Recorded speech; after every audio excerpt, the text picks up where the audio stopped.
Norm Jones's quiet convalescence in his Ties Hill home is a far cry from a week ago when he was struck down with gallstone trouble.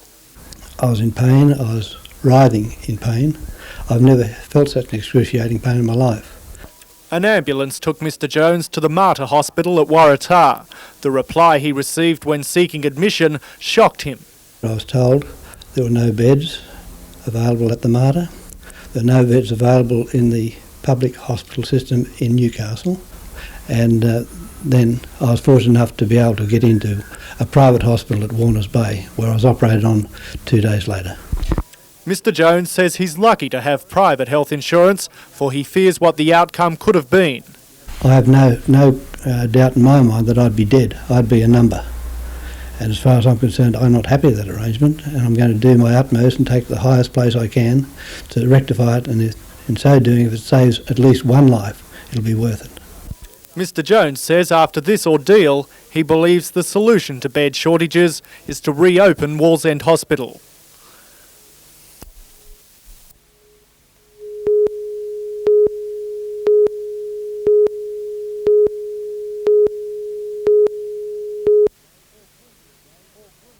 Paul Grunsel was in good hands today, receiving a thorough examination from Mark, one of his 3 young sons.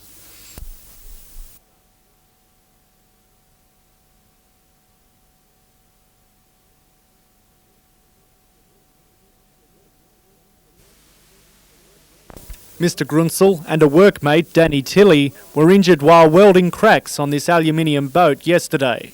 A few fumes in the bilge of the boat, and when I started to weld it, she's ignited the fumes, and that was it, mate. We got blown up in the air. I leapt to my feet. My clothes were still slightly on fire. Most of it had been blown off my body. I leapt straight into the waters along with Danny. We swam madly away from the boat because of the tank. We don't know how much fuel was in the tank. Sections of the boat were torn apart by the blast. Mr Grunsel is thankful the same didn't happen to him. Been very, very lucky. Danny and I were both very lucky, mate. Best known as the contractor for netting sharks off Newcastle's beaches, Mr Grunsel says that service will continue without a hitch, thanks to his friends. He intends to be back on deck himself by next month. Scott Bevan, NBN News.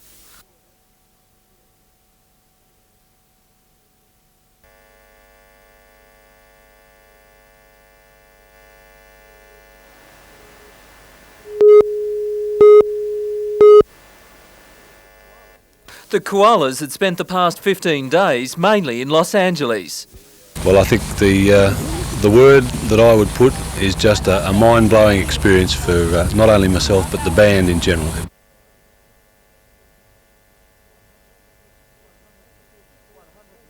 144 performers from schools across the Hunter gave their best in a series of concerts, including shows at Disneyland and the world's biggest parade, which had a TV audience of more than 600 million people. Yeah, the Rose Parade was just amazing. There's just so many people, and I twirled the baton, and I had people from the crowd just calling out, "Throw it higher!" and it was really exciting. It's the koalas' third trip to the US, and as always, it was a diplomat's dream, with the young Aussie ambassadors wowing the Americans. Oh, they loved us. I mean, I went to a shop and he was asking why we're here, and next thing giving us discounts and saying we're celebrities. Not quite celebrity status back home, but there are some proud mums and dads who are thrilled to see them safe and sound.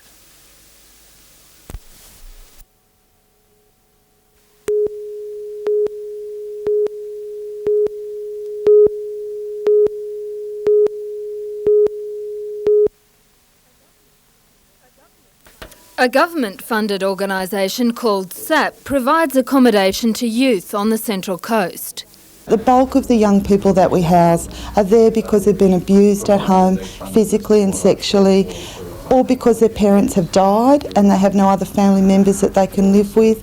However, since May 1991, the organisation has faced a funding crisis. Sharon Nosworthy says every 3 months they have a cash flow problem. And so every 3 months we have to say to these kids, as well as to our staff, you might have to be out of here by the end of the month. We're not sure if the government's going to come up with money again. Staff want the state government to meet its commitment to fund youth crisis centres on the coast. Jane Anderson, NBN News.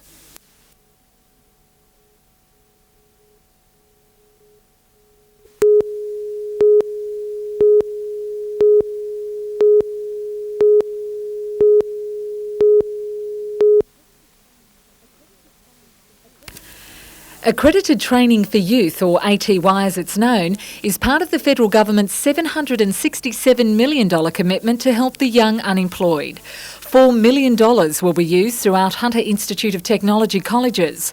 1,000 places are available to young people between the ages of 15 to 19 who've been unemployed for more than 12 months. The accredited courses offers Job Start wage subsidies to prospective employers. Generous incentives for students include a formal training allowance with books, fees and even transport costs. But response has been slow.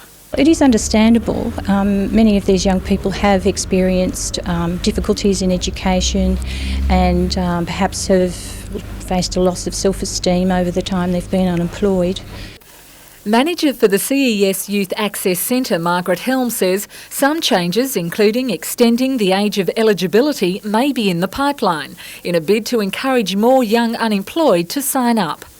Possibly that places that aren't taken up by people who've been unemployed 12 months could be taken up with people who've been unemployed for a long time, but perhaps not quite as long as that. 19-year-old Melissa Thurkle has been in and out of work for the past 3 years. She says it's tough competing with 16-year-olds for jobs. I've walked the shopping centres, I've looked in newspapers, I've been to the CS. Melissa will start the ATY program next month. It could be the opportunity she needs to get back into the workforce. I feel that I could do well with work. So all you're looking for is a job? Yes, that's right. It doesn't matter what sort of work it is, I'm willing to do anything for work. Melinda Smith, NBN News.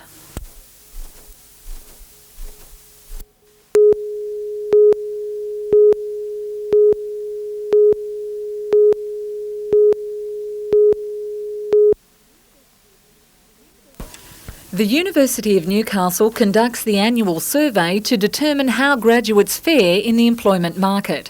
For the past 2 years, the number of graduates successful in their job hunt was higher than that of the national average. In 1991, 50.8% of the country's graduates found employment, 55% from Newcastle University. Last year, the overall figure dropped to 44.7%. Newcastle Uni was 2.5% higher. According to careers advisor Helen Parker, these impressive figures are the result of strong links between the university, local industry and the broader community. And although the recession caused a drop in last year's figures, there are already signs of recovery, particularly in engineering. We had a lot of trouble last year finding engineering employment. That was nationally, not just Newcastle. And we're starting to get some inquiries from employers, and our graduates are reporting that they're finding employment. Meanwhile, work on the restoration of the university's entrance is well underway. The $120,000 project is a joint initiative with the RTA. The new look includes sandstone signage, a bus shelter, roadwork, as well as general landscaping. It's expected most of the work will be completed before the end of next month, in time for students to begin their first semester. Melinda Smith, NBN News.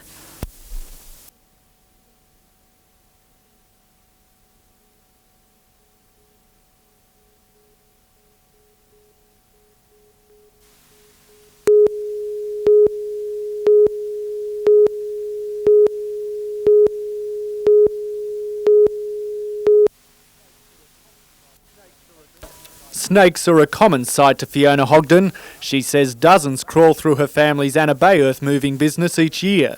But concerns turned to an emergency on the weekend when a 24-year-old employee was bitten twice on the finger by a 1.5 metre long eastern brown snake. We took him down to the local doctor's surgery where we had to wait for an ambulance to come from Newcastle, and from then we had to take him to the Mater, which took us in total from the time he was bitten to the time he got to the hospital an hour and a half.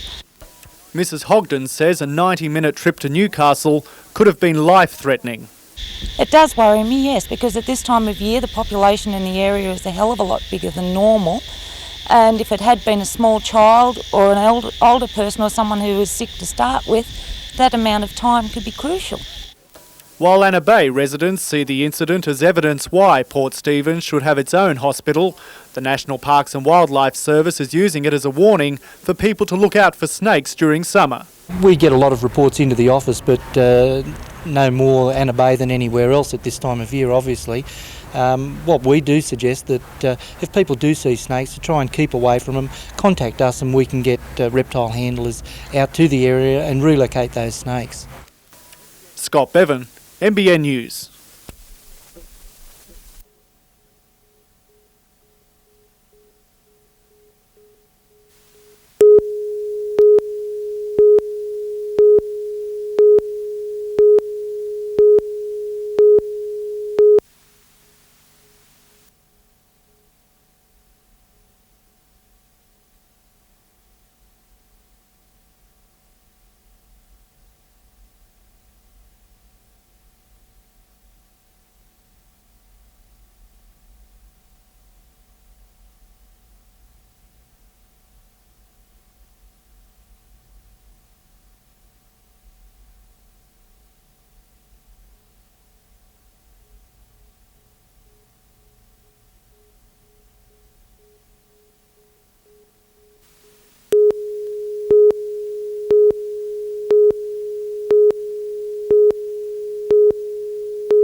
With 200 entrants and more than 2,000 tonnes of dirt on the track, it was a recipe for action. It wasn't a smooth ride, but it was fast and exciting. The battle for a spot in the final was tough, and Sydney 30-year-old Glenn Bell struggled in the semis. But the unmistakable hum of the bikes signalled finals time. Bell led from the start in the 20-lap race. As he soared past the checkered flag, he became the first two-time title holder in the series. Triple Australian motocross champion Kim Ashkenazi came in second. Dale Britton was third.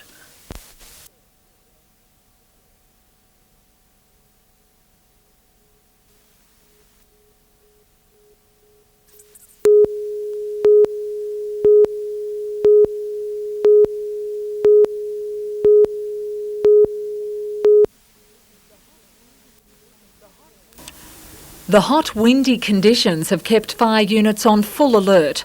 A total of 8 brigades were called to this blaze, spreading to 60 hectares of bushland on Fishery Point Road at Mirrabooka near Morisset. Residents in nearby houses weren't taking any chances as the flames crept close to backyards. Brigades have been fighting spot outbreaks in the region for 2 days. A high fire danger warning is expected to continue into the week. Melinda Smith, NBN News.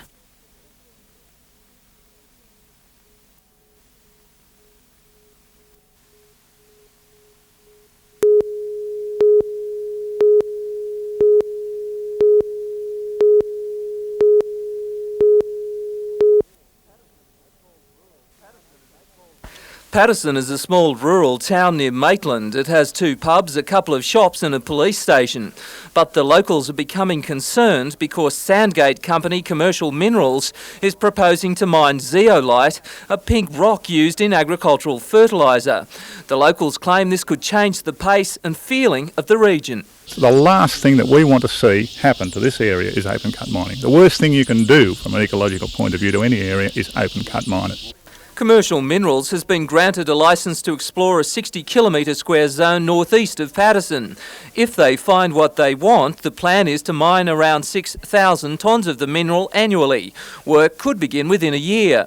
In a statement, the company said it follows a sound corporate environmental policy, and any mining work has to comply with stringent environmental legislation. Locals have formed a protest group and say they'll fight any move to mine the region. You've only got to look at the landscapes, all those landscapes in the Upper Hunter that have been absolutely devastated. They'll never be the same again. They'll never get anywhere near what they were. The company has met with locals on several occasions. The protesters have called a public meeting for early next month. Peter Ryan, NBN News.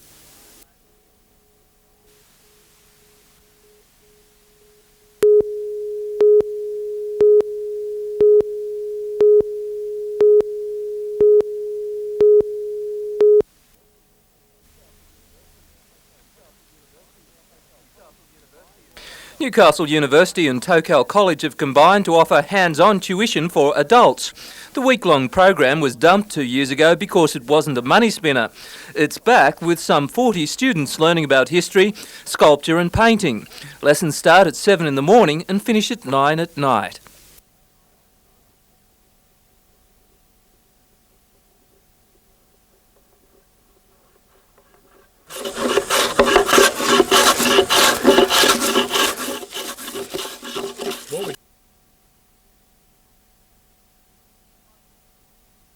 On the young one. Two little bits now, one on each side to even you up, like. One on that side. Alright, give it a go. Yeah.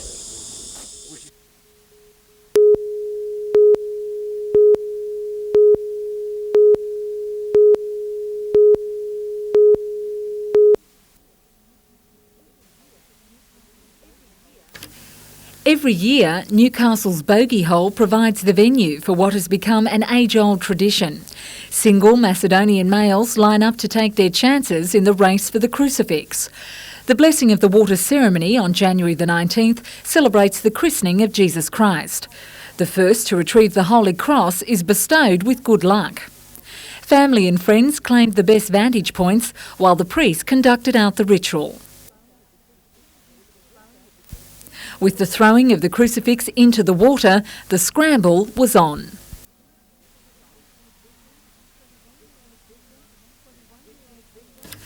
This year's victor, 21-year-old Jimmy Lejmanovski from Adamstown Heights.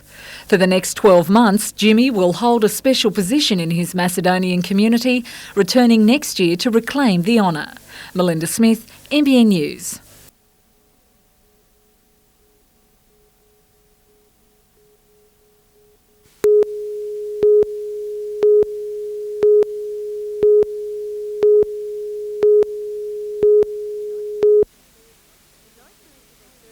The Knights are into their third month of pre-season training, strength and fitness performance tests so far proving most encouraging. I'm very pleased to say that the club is stronger and the results in those areas are better than they've ever been before. On Friday, the Knights start a weekend training camp at Nelson Bay, a vital ingredient, David Waite says, to the team's mental preparation for the 93 season. David Waite spent today reviewing last year's performances in preparation for the weekend's activities. We finished 92 probably formally this weekend, and we had do a couple of little things to wipe out 92, and we look for the driving forces for 93.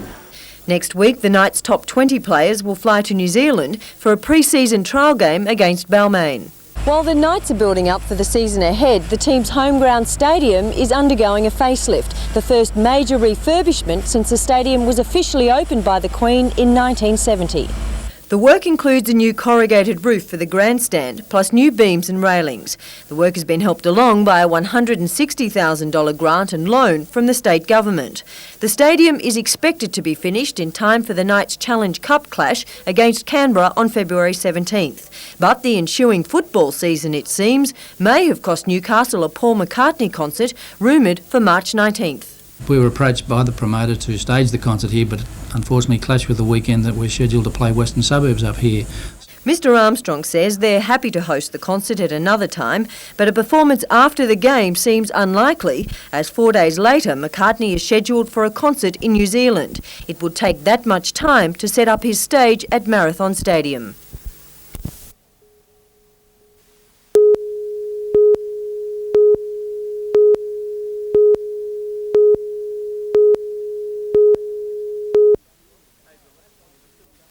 A relaxed minister with beer in hand spoke to some Dungog farmers as part of the election campaign trail. But he was not so relaxed when it came to the US commitment to sell around 500,000 tonnes of subsidised wheat to Pakistan, stealing a traditional Aussie market. Some farmers have called for retaliatory measures, but Mr Crean says he won't go beyond diplomatic discussion. And there's no point going into those negotiations, those discussions, those talks with them, if what you've done is to go out and abuse them. The New South Wales Farmers Association is calling for the newly elected American Secretary of State for Agriculture to come to Australia and defend the wheat deal. Mr Crean admits the Americans have more to worry them than Aussie farmers.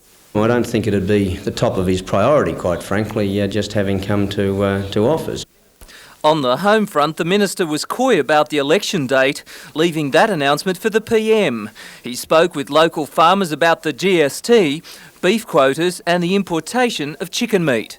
Labor strategists have labelled the seat of Patterson as a priority. Figures show the electorate here could swing either way. So locals can expect a big parade of political heavyweights over the next few months. Peter Ryan, NBN News.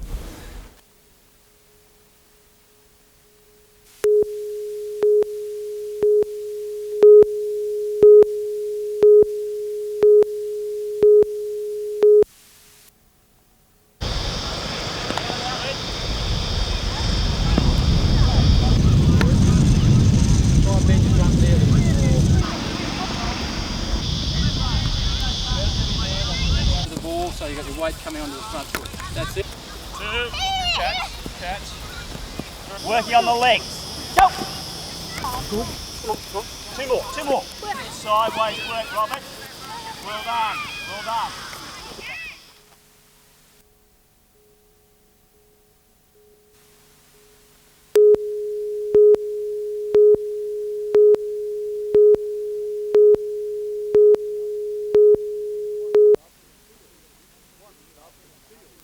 Once dubbed the Steel City, Newcastle and the Hunter are becoming a tourist treat. According to a survey just released, the region is the 8th most popular destination in Australia, attracting $1.6 million tourist dollars last year. I think it's marvellous. Hunter was always the number 2 within New South Wales after Sydney. So national-wise, we are just behind the capital cities. I think it's a great position. While the Hunter is on the map for domestic travellers, the international market, particularly among Asian countries, is yet to be tapped. Internationally, I think we have a big potential because percentage-wise we have less than 2% in the Hunter. Realising that we have nearly 80% arriving just on our doorsteps in Sydney, I think there's a huge potential out there. To prise open the door to the lucrative Japanese market, Mr Endrelat is joining a New South Wales Tourist Commission delegation to meet 300 travel representatives in Tokyo in April. Meanwhile, another tourist market, the over 55s, was being feted today at a travel expo in Newcastle.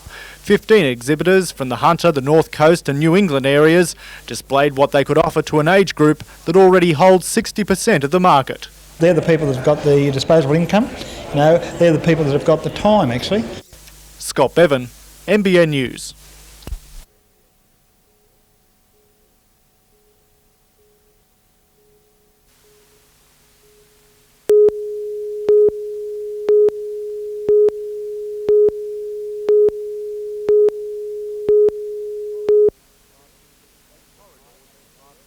The corridors and classrooms of Gateshead High may appear empty at the moment, but they're actually brimming with the enthusiasm of Tony Boyce. The 27-year-old has enrolled to complete her education, something she thought she'd left behind 13 years ago when she dropped out of school. I didn't really learn much back then because I was too wild, you could say, so now I've settled down, I might be able to concentrate and do it properly. Tony says any fear she has of mixing with students half her age is shadowed by her reasons for returning to school. To better myself, help me kids and hopefully get a good job after I've done it. Gateshead High's careers advisor Steve Burton says there's been 29 inquiries from mature age students keen to boost their education and job prospects. I think over the next few years we'll see that schools will become much more like TAFE colleges and universities, and thus we'll have a lot more older age students coming back to schools.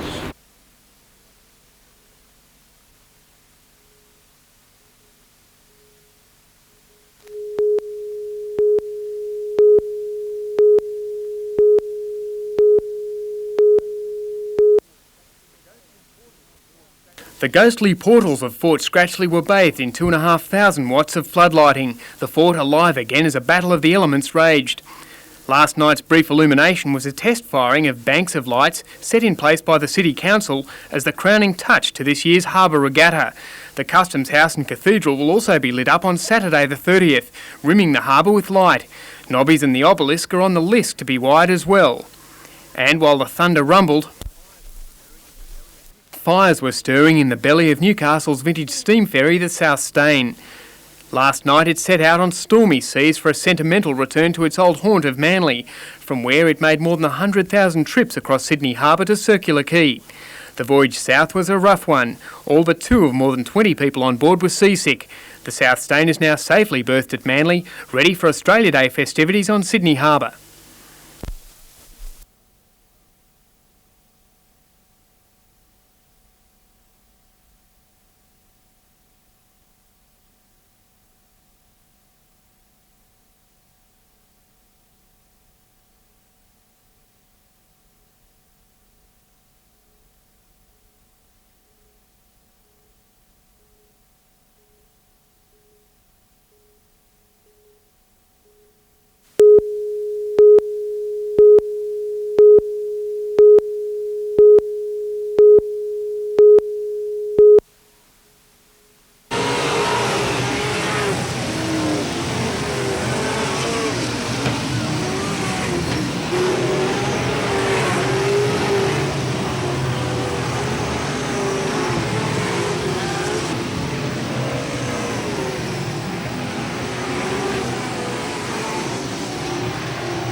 Several houses in the Lower Hunter had their roofs lifted. The tin roof of this house in Armidale Street, Abermain, came crashing down on the next-door neighbour's garden shed.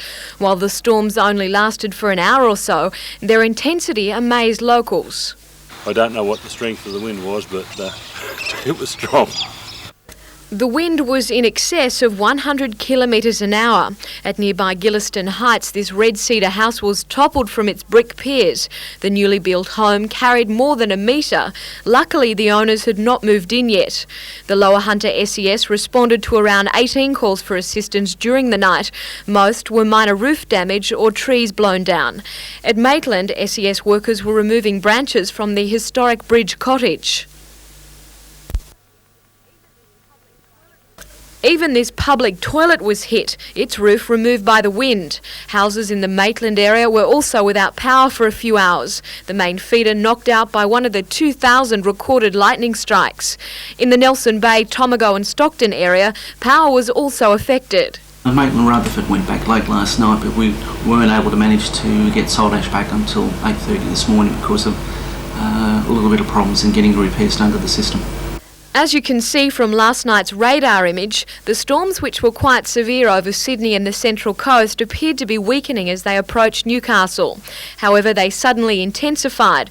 This image was recorded at about 7:30 and shows a line of thunderstorms over the city and surrounding suburbs. Jodie McKay, NBN News.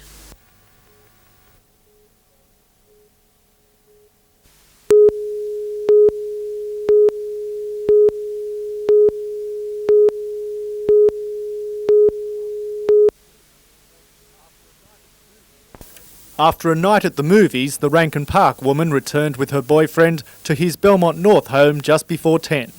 While the 21-year-old was here at her boyfriend's home for about an hour, it's believed the offender snuck into the back of her car and waited. We didn't hear anything at all. Everything was quiet, quite normal, and she just went out and got into the car and left. The woman was driving her charade hatchback along the Pacific Highway at Gateshead when she suddenly felt hands gripping her throat. She was then ordered to rip off the rear vision mirror and hand over her wallet. He forced the young girl to drive around the Gateshead Mount Hutton area, and she feared for her safety.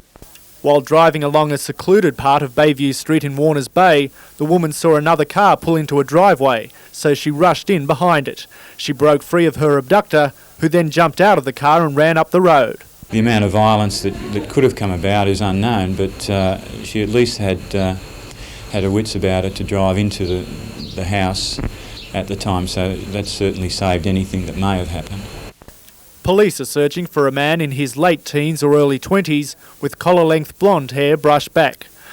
They're also seeking the assistance of the driver of a red vehicle, which was beside the woman's car in Gateshead soon after the ordeal began. Scott Bevan, NBN News.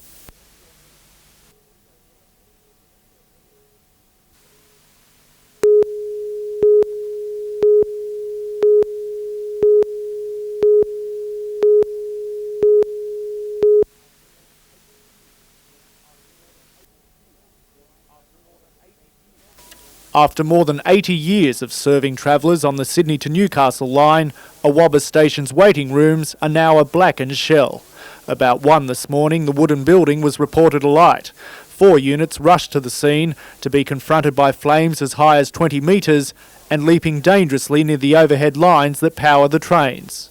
We're mainly concerned about the intensity of the fire and the fighting the fire with water next to these electric wires. To prevent a disaster, the power was turned off for half an hour. Early morning trains were terminated at Morisset, with buses completing the route to Newcastle. Officers successfully prevented the flames from engulfing the neighbouring switch room. If that had caught on fire, they say, there would have been major disruptions to the rail services. But the waiting rooms couldn't be saved.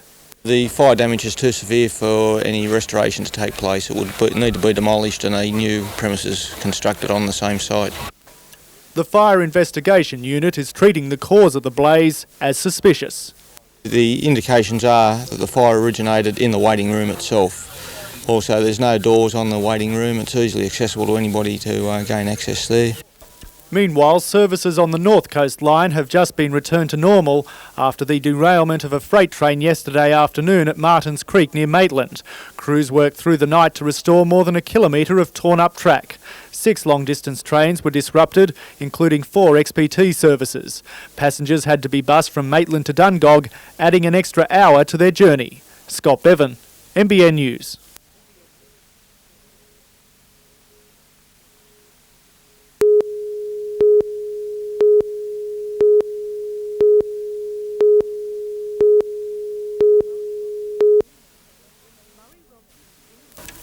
Murray Robson's vineyard now boasts this $50,000 Vilnius wine press. Imported from Germany, the high-tech grape presser is likely to turn the future of winemaking in Australia upside down. This machine takes all the air out of the tank when they're being crushed, so you have absolutely no oxidising, and you hold in what are all the goodies, and it's just the most gentle way of doing it. Coupled with the $20,000 French-designed destemmer, it's hoped the additions will give boutique vignerons a competitive edge in the premium wines market. It will get about another 10 or 15% juice out of each tonne. It's also more efficient. You do things faster. Although the recent rainfalls have been welcomed, it's delayed the picking of this year's vintage by 2 weeks. But according to Murray Robson, who's celebrating 2 decades in the winemaking industry, his new piece of technology will help make the end product worth the wait. We make the traditional classic styles of the area, and this year it looks pretty good. But we need 10 days now of fine, gentle weather. Melinda Smith, NBN News.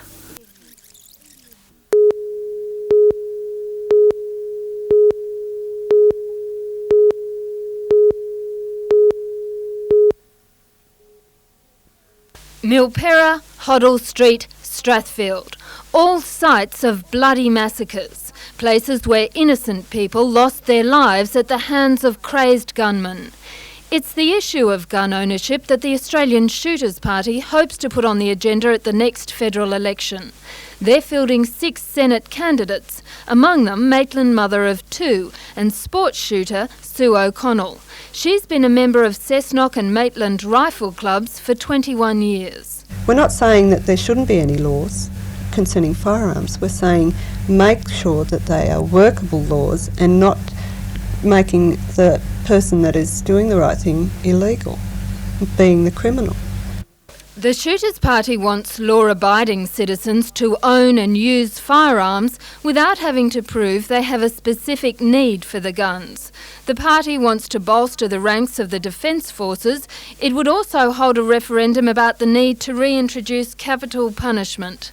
As for policies about education and health, Sue O'Connell says the Shooters Party hasn't addressed these issues. Health and education is a very big department. It's a bit too hard for us to tackle, but we will get there. Like there's other policies too. We haven't got a great deal of policies. I think we've only got about 14. The Shooters Party was launched in New South Wales in May last year and has attracted a large following. Jane Anderson, NBN News.